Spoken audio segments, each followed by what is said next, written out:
বন্ধুরা, একজন মহিলা একদম গরিব মানুষ একটা মোবাইল নিয়ে এসেছে 20 টাকা নিয়ে মোবাইলটা রিপেয়ারিং করার জন্য। কয়েকদিন আগে 2 দিন আগে মনে হয় এটা ঠিক করেছে, আরেক জায়গাতে আবার নষ্ট হয়ে গেছে। তো আমি চেক চেক করে দেখলাম যে চার্জারের গার্ডটাকে চাপ দিয়ে ধরলে এটা কিন্তু চলে, আবার সারি দিলে চলে না। তো এটার মূলত হচ্ছে যে চার্জারের গার্ডটা খারাপ। তো সহজে কিভাবে চার্জারের গার্ড লাগানো যায়, আপনিও ঘরে বসে কিভাবে চার্জারের গার্ড লাগাইতে পারবেন, ভিডিওটা দেখলে কিন্তু আপনি শিখতে পারবেন। তো আমরা চেক করা দেখার পর, আগে যে কোনো জিনিস চেক করে দেখবেন, দেখার পর আপনি কি করবেন, একটা সিদ্ধান্ত নেবেন কিভাবে এটা ঠিক করা যায়। তো বন্ধুরা, আমরা কি করব, সুন্দর করে আগে এটা নাট টাট কি আছে এগুলো খুলে ফেলবো। তো খোলাটা খুবই সহজ। যারা মোবাইল সার্ভিসিং করবেন, আগে যদি আপনি নাট টাট না খুলতে পারেন, নাট কেচিং এগুলো তো সহজ কাজ, এগুলো আপনি ট্রাই করবেন, দেখবেন, শুনে বুঝে শুনে এগুলো খোলার চেষ্টা করবেন, তাহলে কিন্তু আপনার অনেক কাজ সহজ হয়ে যায়। তো আমরা কি করব, একটা একটা করি, যে মোবাইলের যে কভার আছে, কেচিং আছে, সবগুলো খুলে সার্কিটটাকে খুলে নিলাম। তো দেখতে পাচ্ছেন আগের যে গার্ডটা আছে, গার্ডটা একদম ভাঙা। আমরা কি করব, এখানে একটা নতুন গার্ড লাগানোর জন্য আগের যে গার্ডটা আছে এটা খুলে ফেলবো।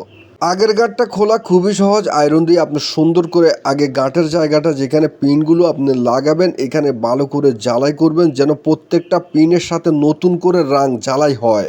তো আমরা কি করব, এখন নতুন একটা গাঁট এইখানে লাগাবো। গাঁট বাজারে অনেক রকমের পাওয়া যায়, আপনার কাছে যেটা ভালো মনে হয় আপনি ওইটাই কিনবেন। প্রয়োজনে 1 টাকা বেশি দিয়ে কিনবেন, ভালো দামের গাঁটটা, ভালো মানের গাঁটটাই কিনবেন। সহজ টেকনিকে কিভাবে আপনি এখানে গাঁটটা লাগাবেন আমি আপনাকে দেখাচ্ছি। আয়রনটাকে নিচে দিয়ে ধরে আপনি উপরে দিয়ে গাঁটটা সুন্দর করে বসাইয়া দিবেন, এই যে দেখতে পাচ্ছেন আমি যেভাবে দেখাইলাম। অনেকজনের কাছে হয়তো 20 টাকা কিছুই না, কিন্তু আমি একসময় লাকসাম গিয়ে আমার পকেটে 20 টাকা ছিল না, আমি আইতে পারিনি 8 কিলোমিটার জায়গায় 20 টাকার জন্য হেঁটে হেঁটে এসেছি বাড়িতে। তাই তো আজকে 20 টাকা নিয়ে যে কাস্টমারটা এসেছে তার কাজটা করে দিলাম ভাইয়া। তো দেখতে পাচ্ছেন এখন আমরা লাগানোর পর চেক করবো যে আমাদের এই যে মোবাইলটা চার্জ হয় কি না। এটা ফিটিং করে তারপরে আমরা একটা ব্যাটারি, এটার যে ব্যাটারিটা আছে ব্যাটারি কানেক্ট করে আমরা দেখবো এটা চার্জ আসে কি না।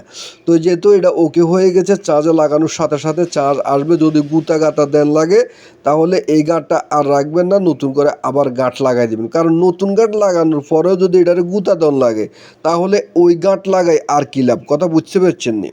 তো আমরা এখন এটাকে সুন্দর করে ফিটিং করব, ফিটিং করে তারপরে কাস্টমারকে দেব।